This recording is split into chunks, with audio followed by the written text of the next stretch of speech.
Assalamualaikum warahmatullahi wabarakatuh.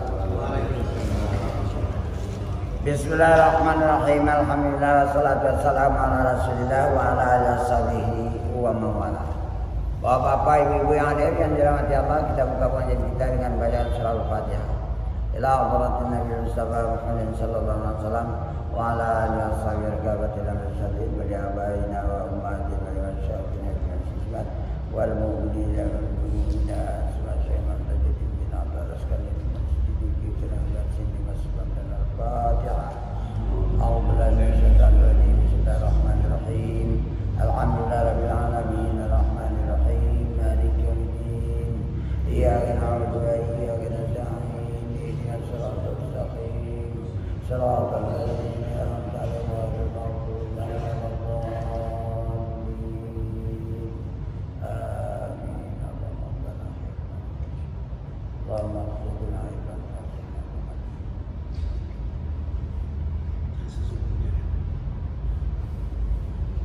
Dan sungguhnya ya, baik. Bismillahirrahmanirrahim. Dan sungguhnya telah ditanyai Abu Sa'id bin Al-A'rabi daripada panah. Jadi Abu Sa'id bin Al-A'rabi ditanya tentang masalah panah itu macam mana. Yang dimaksud dengan panah, rasa aku itu gak ada lagi. Mulai dari badanku berbuat, maka rasa aku berbuat itu lenyap habis silang sirna. Karena Allah nyatakan perbuatan pada diri itu adalah perbuatan kudrat iradat Allah. Maka terbukanya hijab ini nampak nyatalah di batinku bahwa yang memperbuat badanku berbuat pada segala sesuatu, dan begitu juga segala perbuatan makhluk itu adalah nyata datangnya dari Allah, karena sesuatu itu diliputi oleh kudrat iradat Allah.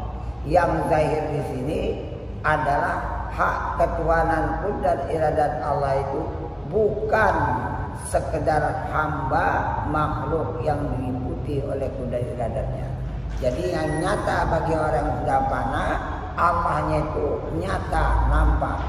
Adapun makhluk diri kita itu sebagai mazhar tempat Allah menampakkan afal perbuatan kudrat iradatnya. Jadi mana kau punya rasa berbuat? Ya gak ada lagi. Badanku ini gak ada daya upaya, gak ada kudrat iradat. Karena dia sebagai benda mati yang la haula wala quwata. Maka nampak ini di batin, itulah dikatakan orang ini telah panah di dalam afal Allah. Baru kita bahas yang di dalam lagi ya. Cara dulu nanti bahasannya lagi. Itu buka satu aja dulu.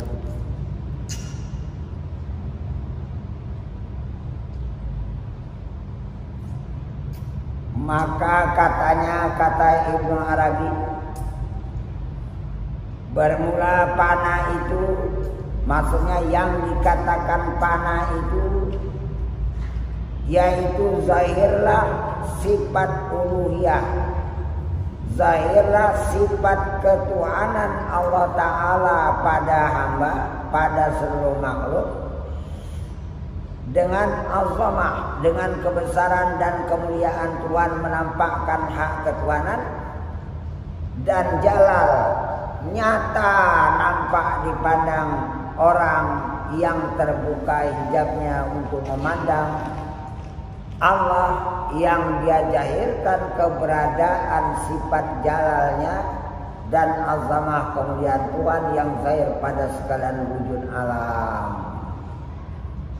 Jadi hamba dan alam itu adalah mazhar tempat Allah menampakkan wujudnya, menampakkan sifatnya, menampakkan asma'nya, menampakkan af'alnya menurut kadar yang dimana dibukakan oleh Allah di dalam 4 tingkat ini. Kalau disimpulkan cuma 3 tingkat, af'al, sifat, wujud. Kalau ini nggak terbuka, nggak ada cerita panah. Kalau ini masih rasa aku berwujud, belum sampai kepada panah. Ini penjelasan berikut.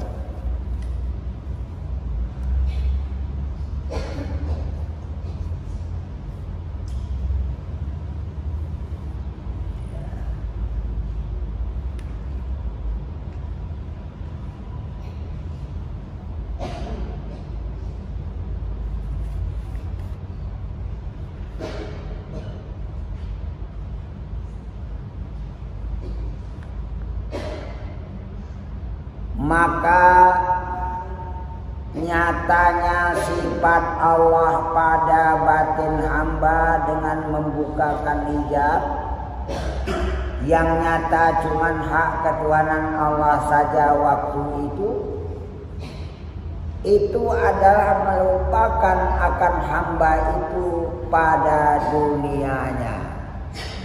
Maka hamba tidak lagi berhadap, tidak lagi mengingat kepada dunia, walaupun badan hamba itu dunia.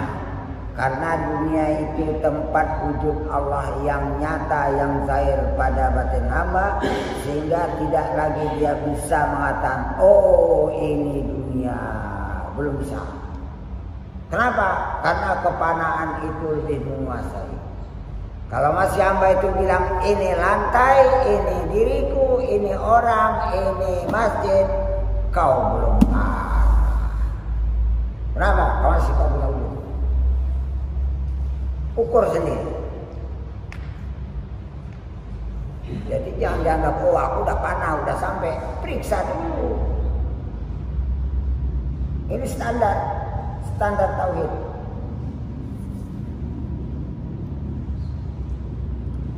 Dan kepanaannya itu melupakan ia terhadap akhirat. Tak teringat lagi akhirat. Hanya yang ada Allah. Itulah yang zahir di batinnya. Gak bisa bilang dunia, gak bisa bilang akhirat. Dan kepanaan itu karena nyatanya hak ketuhanan Allah Ta'ala pada batin hamba, sehingga dia melupakan segala hal derajat hatinya. Hatiku sampai di mana ini? Enggak terperiksa lagi. Allah itu sajalah yang terpandang. Dan juga kepanaannya itu melupakan kepada derajatnya. Aku derajat mana? Tidak lagi terpandang pada derajat hamba. Hanya Allah yang satu, yang esa itu yang nampak. Maaf cakap, aku nggak ada lagi khalifahnya, aku ma'iyahnya, aku sifat sampai di makam tahlilnya, nggak ada itu juga macam itu. Kalau masih terpandang itu dia belum lagi panah.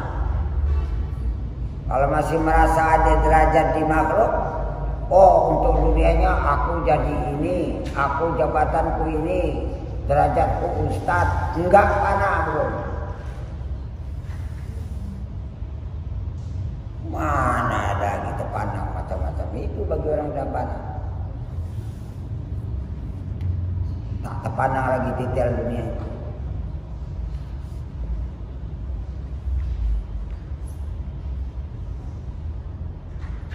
Dan kepanaan itu karena nyatanya wujud Allah yang esa itu melupakan dia daripada memandang segala makam. Makam di mana aku? Enggak pakai makam-makam lagi.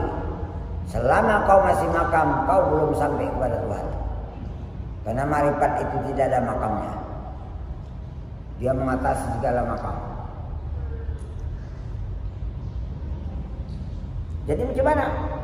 Dan zahirlah sekalian sebabnya yang mempanakan akan dia.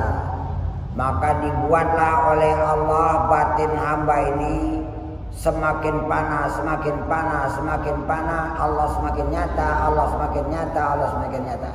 Dibuat oleh Allah begitu karena hak Allah untuk menampakkan kesannya zahir pada batin hamba ini.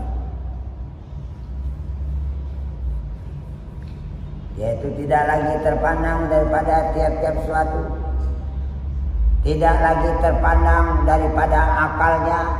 Akal nggak berperan lagi. Yang ada akal Rabbani itu istilah, bukan akal basariah biasa, bukan akal manusia biasa, tapi akal yang mampu terbuka menalar segala yang gaib, sampai-sampai pandangan itu kepada hakikat yang sebenarnya berwujud adalah Allah Ta'ala. Dan juga melupakan orang ini terhadap dirinya. Kalau dia bilang, oh ini diriku, kau belum pandang. Kau nggak ada di diri itu tanah, benda mati, dia alam. Alam itu satu kumpulan daripada kejadian wujud Allah. Badan itu sebagian daripada alam. Kalau kau pandang ini diriku, berarti kau memandang yang nisbi, yang hanya sebagian kecil, yang sebagai benda tanah, tapi kau tertumpu kepada sebagian daripada alam. Selama kau memandang alam, selama itu mata hatimu terhijab. Coba praktekkan nanti, bukan hanya ini sekedar teori. Coba kita buktikan nanti. Kalau mau tahu betul kita udah panah atau tidak, kita buktikan. Jadi nggak bisa bilang aku kajian tinggi, buktikan dulu. Sampai pada Tuhan atau belum? Bukan hanya teori saja, tidak. Supaya ilmu kita ini jangan menafikan Ustaz.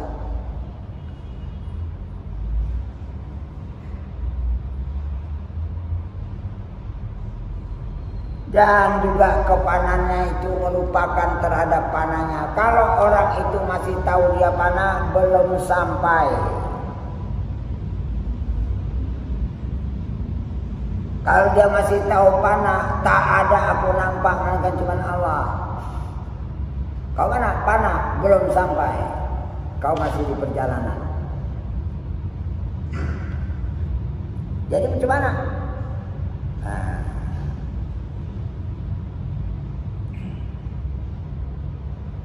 Karamlah ia, tenggelamlah ia, hilanglah dia, lenyaplah dia di dalam nyatanya kebesaran Tuhannya yang Allah nampakkan wujudnya pada sekalian wujud alam, sehingga menghabiskan pandangan kepada segala sesuatu, hatta dirinya sendiri sekalipun.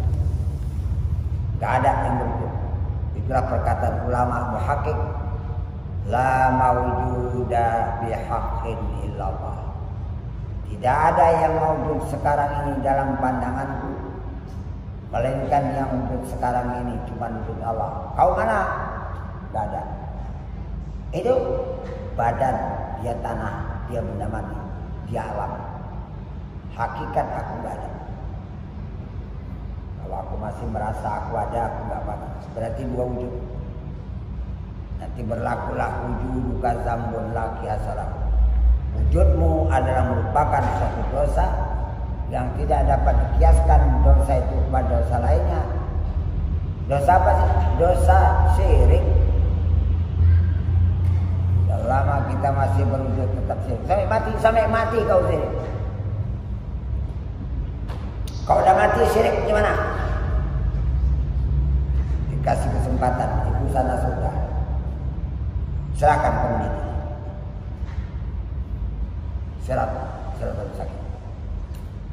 Berjalanlah waktu itu semua makhluk. Ada yang halus sekali titiknya, ada yang sejengkal, ada setapak kaki, ada satu hasta, ada 1 meter, ada 1 depa, ada berjalan berlari, ada berjalan di atas angin, ada perjalanan macam kilat atau sampai ke surga. Siapa itu? Tergantung kepada kecepatan ma'rifatnya. keimanannya akan menitilah semua. Tapi ada dalam doa membasuh kaki dan Allahumma inni a'udzubika an tazilla qadamayya ala siratal mustaqim yauma tazillu aqdamul munafiqin wal musyrikin. Ya Allah, selamatkanlah kedua kakiku ini tatkala meniti siratal mustaqim, yaitu akan tergelincir semua kaki-kaki orang-orang munafik dan orang-orang yang syirik. Selama dia masih syirik akan tergelincir, jatuh. Syirik munafik tidak jelas orang Islam. Itu orang-orang Islam yang munafik ini nanti nampak kalau dia munafik, dalam mati dia munafik. Tergelincir dia ke neraka. Bagi orang syirik terbagi dua. Syirik jadi orang kafir, syirik kafir orang Islam. Asal meniti nyemplung lagi. Ini nggak bisa dibela-belai, nggak bisa disilat-silati, dielak-elakkan nggak bisa. Kenyataan di batin kita itu sedang apa? Munafik atau syirik? Itu yang menyatakan. Itu yang perlu dihilangkan. Jadi sama saya ada tamu hari itu kemarin. Saya sudah belajar 40 tauhid. Katanya pula dengan sipolan lepasan ini. Pikirnya udah hebat kali. Sekarang yang kita tuju dalam tauhid itu saya tanya, ini saya angkat ke aku. Bisakah kita merasakan tidak lagi aku yang mengangkat? Bisakah batin kita waktu tanganku mengangkat ini kudat iradat Allah yang menggerakkan? Bisa? Kalau bisa baru bertauhid. Kalau tidak syirik. 10 pun awak tetap syirik. Terdiam dia. Guru gak bisa diandalkan. Kenyataan pemakaian itu sahih atau tidak? Guru hebat, inilah paling hebat. Tak ada hebat. Ada apa enggak Allahnya kita dituntun sampai kepada Allah tidak? Itu yang betul. Supaya terlepas daripada syirik. Nah, itu ya. Dan kata setengah kata sebagian mereka itu bermula panah itu disimpulkan atas 3 bagi. Rasa aku enggak ada lagi. Dengan zauq, dengan perasaan jiwa batin. Rasa aku berbuat itu enggak ada lagi. Cuman yang nyata pada badanku adalah kudrat iradat Allah meliputi pada diriku. Dan kupandang dengan mata hatiku bahwa kudrat iradat Allah itu meliputi pada sekalian alam. Itu yang disebut dengan taibul afal. Disebut gini. Pertama, di dalam panah, di dalam segala afal, segala perbuatan diriku aku gak ikut lagi. Badanku berbuat betul, tapi badanku itu benda mati. Macam mana kau merasakan? Dengan 3 cara. Pertama, pandangan batinku gak aku lagi berbuat. Kedua, sangkaan batinku tak tersangka lagi, tak tertuduh aku yang berbuat. Yang ketiga, zauq, dengan perasaan langsung di jiwaku bahwa yang memperbuat badanku itu nyata memang kudrat, bukan aku yang berbuat. Kalau udah kumpulan macam ini dapat, baru kau sahih, kau tahu apa. Sebelum kita mampu menghilangkan rasa aku berbuat, belum, kau tetap syirik. Sehebat apapun kajimu, belum bisa terima. Sebab Allah itu tahu tatkala kita syirik atau tidak. Allah ada bilang, wallahu khalaqakum wa ma ta'malun. Allah menciptakan kamu dan menciptakan segala perbuatan kamu. Kalau kita merasa rasa berbuat, kau syirik. 2 perbuatan. Maka karena itu kata Ibnu Ruslan dalam Syiki, kullukum syirkun khafiyun wa la yazharu tauhid. Setiap kamu itu terus berada dalam syirik khafi dan tak jelas tak nyata tauhidnya, illa kharaja min nafsi, kecuali dia sudah mampu keluar berlepas daripada dirinya, baru nampak dirinya itu yang memperbuat perbuatan adalah Allah. Kalau belum sampai kemari tak ada cerita mana. Kalau kita nggak belajar, Siapa yang nunjuki? Siapa yang nuntut? Siapa yang bimbing? Main taksir? Nggak bisa. Nabi aja mau jumpa Allah ada yang menunjuki jalan. Bersambung mulai dari Jibril sampai Sidratul Muntaha, di atas lagi malaikat mukarrabin. Awak nggak ada apa-apa kok berjalan sendiri dengan perasaan awak taksir-taksir, nggak bisa diterima. Harus jelas, ilmu itu harus jelas, dan tauhid itu jelas. Tauhid itu jelas. Dan kalau syirik jelas, kalau tauhid jelas, maksakan jelas, kalau dia syirik jelas juga. Bukan hanya tumbuhan cerita. Ini pengalaman batin. Nggak bisa ditipu-tipu, nggak bisa diagak-agak, nggak bisa taksir-taksir. Kenyataannya kita lihat, pengalamannya langsung. Bukan apa-apa, kita menghabiskan waktu sekian puluh tahun berburu tapi tak jumpa Tuhan kan sayang. Kalau mati di tengah jalan macam itu gimana? Nggak jumpa Tuhan.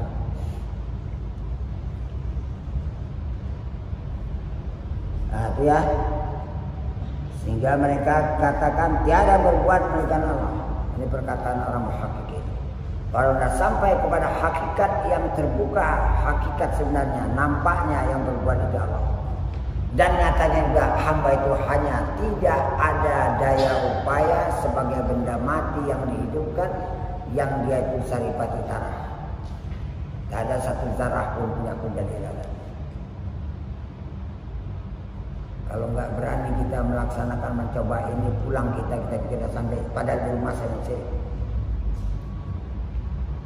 Salat awak rasa kau salat, iya kau syirik salat.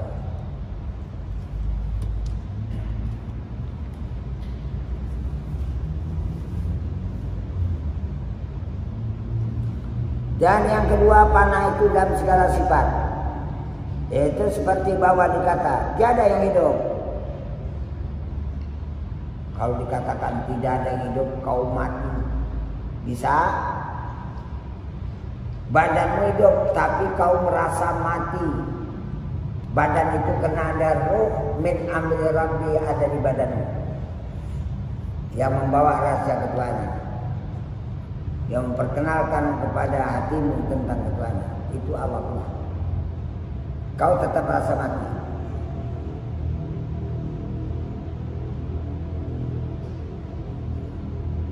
Nabi bilang mutu qabla antamutu, matikan diri kamu sebelum kau mati, supaya kembali kepada asli dasar badan kita itu hanya benda mati. Wah ini kau hidup, kau ini melihat, kau ini tahu, itu sifat Allah dan yang melamir. Kau nanti syirik dalam sifat. Saya baca dulu nanti saya jelaskan.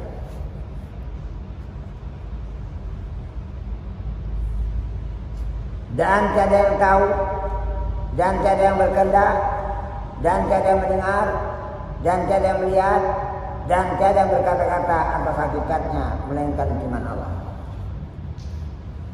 Itu kata Nabi, mutu qabla antamu, matikan diri kamu sebelum kau mati.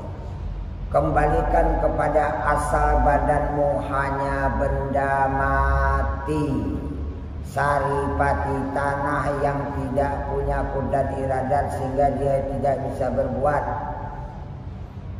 Asalnya dia benda mati, adapun ruh itu hak Allah untuk mendatangkan kepada badanmu, karena di badanmu itu Allah menampakkan ketuhanannya, memperkenalkan wilayah ketuhanannya supaya dirimu itu kenal Tuhan. Dan Allah jahirkan sifat-sifat ketuhanannya di bawah yang diperkenalkan pada ruh itu, jahir pada tempatnya masing-masing, sifat basar pada jahir pada mata. Saya sudah bilang tadi tujuan Allah itu karena memperkenalkan bahwa yang melihat itu dia. Yang kedua, kehadiran mata melihat itu karena Allah jadikan sifat basar itu sangat diperlukan oleh hamba, sebab hamba itu fakir, sebab hamba itu sangat perlu kepada Tuhan. Tapi kalau kau ambil ini kau syirik. Begitu juga mendengar, begitu juga berkata-kata. Ulangkan. Jadi gimana? Jadikan dirimu mait yang berjalan.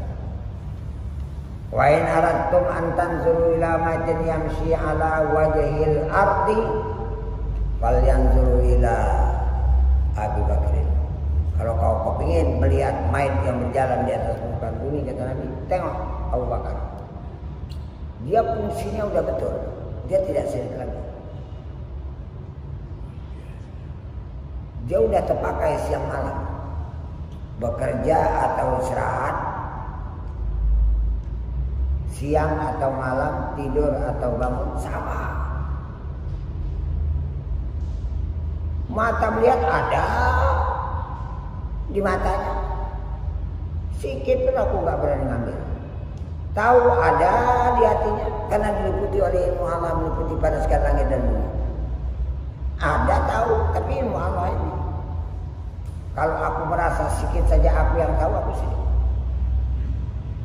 Orang yang tidak bertuan macam ini makin tinggi ilmunya, makin sombong. Kenapa?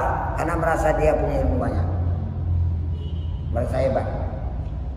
Tapi kalau orang menyadari bahwa dia sebagai hamba, badannya hanya benda mati, tidak ada melihat, tidak ada tahu, tidak mampu bergerak, tidak berkehendak, tidak berkata-kata, apa yang disombongkan? Bukan kita punya. Kalau aku ambil sikit aja aku syirik. Inilah sebenarnya yang takut kepada Allah itu di sini. Takut terambil hak Tuhan itu karena membawa kepada syirikan yang akan disiksa nanti di akhirat. Kalau udah takut pada Tuhan, Allah piara. Bukan hanya sekedar maksiat, maksiat itu datang mendatang, itu sifat mendatang. Ini sifat asli yang ada pada badan. Kudar iradat ilmu hayat sama basar kalam itu ada jahil. Sifat hayat yang tak ada, cuman kita hanya dihidupkan kena ada. Sifat hayat ada pada zat Allah sendiri. Kenapa ada ruh? Dijawab, karena Allah tidak mengadil bukan makhluk. Cukup jatah itu diambil, dikeluarkan kembali kepada aslinya. Dan tempo waktu yang sebentar, tak lama badan kita masuk tanah, busuk dan hilang, habis menjadi tanah. Tidak panah. Tak ada kebanggaan. Supaya kita sadar tak ada kehebatan Allah. Tapi kalau nggak mau belajar juga, saya nggak tahu bilang ini udah 20 tahun saya ngajar di sini sudah kawin. Oh di masjid bawah, nggak juga terbuka. Ya udah, berarti hidayah Allah itu nggak ada. Cuman pendengar budiman aja.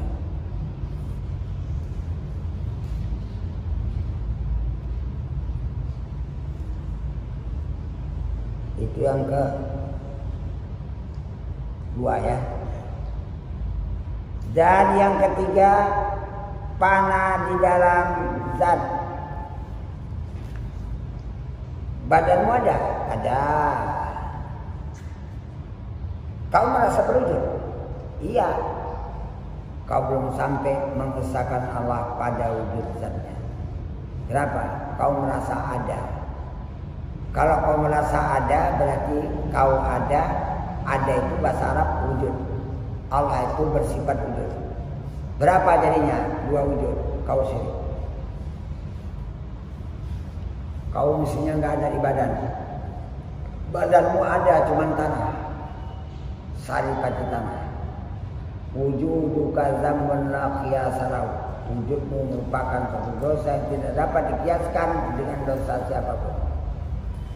Mereka itu cuma dosa syirik saja. Itu penghabisan. Kalau dia melihat wujud alam ini cuma satu wujud, kejadian wujud Allah secara batinnya terbuka hijab, baru sampai perjalanannya sampai akhir, tinggal memantapkan, mengukuhkan, mentahkikkan sampai betul-betul dia itu menjadi orang yang muhaqqiq.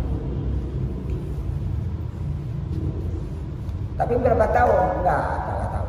Enggak ada batasan.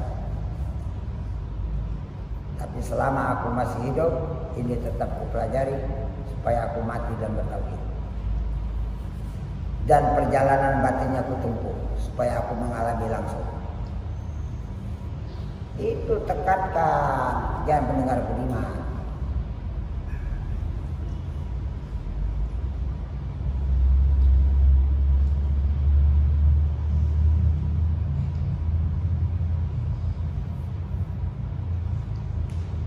yaitu seperti bahwa dikatanya tiada yang mawjud atas itlaq melainkan Allah. Tidak ada yang mawjud, apa saja tak ada, alam tak ada, langit tak ada, bumi tak ada, makhluk tak ada, aku tak ada. Jadi yang ada cuma Allah. Adapun alam secara global, kewujudannya itu menunjukkan ini wujud Allah. Adapun bermacam-macam bentuk alam, berbagi-bagi, ada benda ini, ada langit, ada bumi, ada warna, ada pohon, ada hewan, ada sifat yang macam itu bagian kelompok asma. Kalau melihat atau mendengar itu kelompok sifat.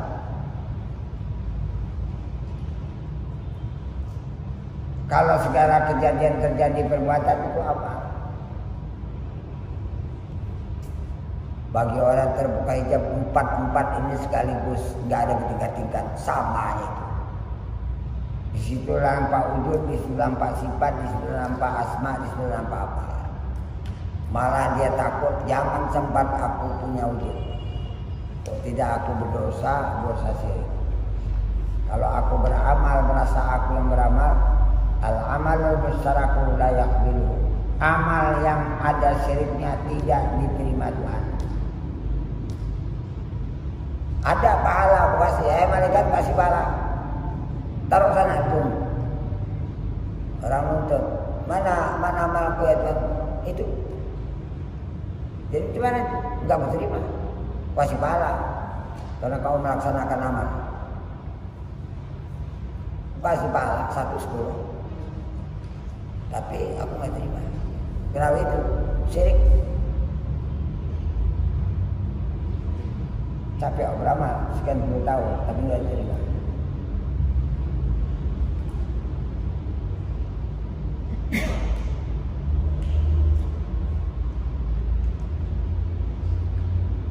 Dan kata alil khawas, kata orang yang sudah dipilih oleh Allah batinnya untuk sampai kepada Allah, namanya alil khawas. Apabila telah sempurna hamba itu dalam ulur serta Allah Ta'ala, kalau sempurna hamba itu terus Allah itu ada di dalam pandangan batin hamba, hak ketuhanan Allah itu terus nyata di dalam pandangan batin hamba. Macam mana? Maka jadilah hatinya hati hamba itu beserta Tuhan, beserta Allah. Kemana saja dia berada, dia beserta Allah. Bukan Allah, capek, nggak bisa tidur. Coba Allah aja, coba buat tidur, nggak bisa. Oh ini pasrah kok, habis lepas, jangan ada akunya sedikit pun. Kenapa nyusah-nyusahi kali? Sebenarnya Allah sudah menyusahkan kita. Fatawakkalu in kuntum mu'minin. Serahkan diri kamu padaku, pada Allah. Jika kau benar percaya sama aku, biar aku urus. Enggak ada beban-beban sama kau. Zikir-zikir enggak ada. Kalau badanmu nanti di daun zikir, itu zikir dari aku. Ini nyusah-nyusah. Itu amalan-amalan diciptakan oleh orang-orang. Rencananya supaya sampai. Jadi ucapan alhamdulillahirabbil alamin masuk surga. Itu nanti waktu masuk jumpa pada surga. Ya asal sekarang di sini ucapan alhamdulillah amin di dunia itu ucapan. Kau nggak ucap-ucap lagi, kau diam aja. Kau berdiri, yang menggerakkan berdiri badanmu aku. Bismillahirrahmanirrahim. Itu kalamku dari situ, kau gak usah ikut. La tuharrik bihi lisanak, jangan kau gerakkan lidahmu untuk baca bismillahirrahmanirrahim. Di ujung ayat, faiza qara'nahu, maka apabila kami nanti bacakannya, fattabi' al-Qur'ana, maka ikutilah bacaannya. Aku yang bacakan, bukan kita. Tapi karena belum sanggup memisahkan rasa akunya ini. Nah, jadi rasa aku itulah yang sholat, rasa aku itulah yang berzikir, rasa aku itulah yang banyak beramal. Habis syirik semua. Boleh, tapi jangan terhenti di situ. Pelajari terus. Bagaimana aku supaya bisa sampai kepada tingkatan? Supaya ini pada jangan ada, supaya ini sihir jangan ada. Masuk neraka awak nanti. Ya, masuk neraka. Apa ya neraka? Banyak amal dia masuk neraka. Nah, ini kata orang khawas ya. Apabila telah sempurna hamba itu dalam bersama Allah di mana saya berada, maka jadi hatinya serta Allah dalam segala tempat. Tempat di mana saja dia berada dengan Allah. Dan dalam segala masa, pagi, tengah hari, sore, malam, kapan saja dia dengan Allah. Enggak pilih waktu. Dia adalah menjadi keberatan. Tengok di sini katanya. Dia adalah menjadi keberatan. Kalau kita beramal merasa keberatan itu bukan dari Allah. Akunya itu. Ya, oleh Allah nggak ada keberatan. Karena pasrah habis. Karena kita pakai la haula wala quwata illa billah. Menghilangkan aku itu gimana? Melepaskan aku dari diriku ini macam mana caranya? Kalau masih rasa aku dan diri, ya kau sih. Saya mati, sampai mati sih.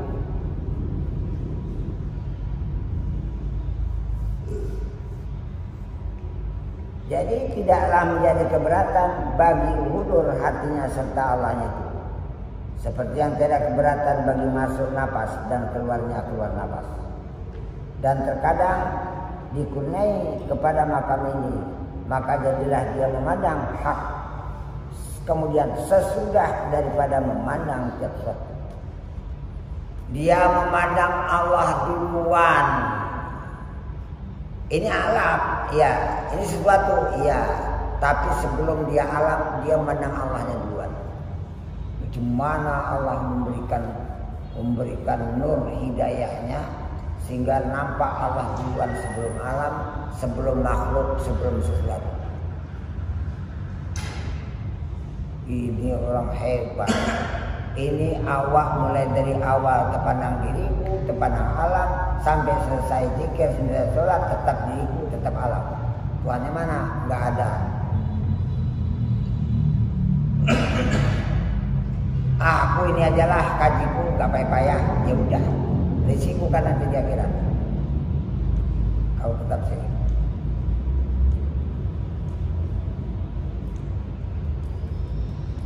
Dan terpandang Allah itu besertanya, beserta suatu. Asal nengok alam, nengok Allah beserta langsung.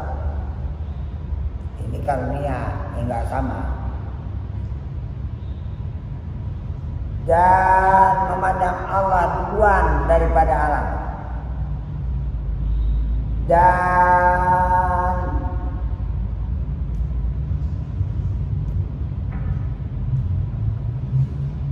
tadi pertama memandang alam baru Allah ya. Ini enggak, ini Allah duluan daripada alam. Mandang Allah sesudah mandang alam. Bukan bisa. Pandang alam. Tadi kan memandang Allah duluan baru alam. Kemudian yang kedua memandang Allah dan alam sekaligus. Yang ketiga memandang alam lama baru terbuka Allah. Jadilah sampai juga.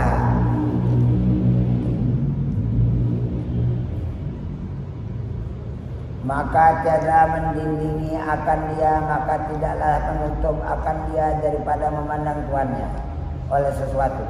Tak ada suatu pengaruh. Biarlah suatu alam itu ada, biarlah orang ada, biarlah makhluk ada, tapi juga mempengaruhi hati. Aku tetap nggak ada, yang ada alam mengikuti pada segala sesuatu. Dan bahkan ada lagi sebagian dari ini mana dan setengah dan sebagian yang terlebih nyata demikian itu. Barang yang didatangkan oleh mu'alim, barang yang didatangkan bahasan ini oleh pengarang daripada segala hal kenyataan yang 9 macam yang merugi bagi tanzih, mensucikan Tuhan daripada segala sesuatu yang tak layak bagi zatnya dan sesuatu sifat yang tak layak bagi sifatnya, dan memandang Allah Ta'ala akan asma'nya dengan perkataan mu'alim akan datang di dunia baru. Habis selesai. Sekian saja. Assalamualaikum warahmatullahi wabarakatuh.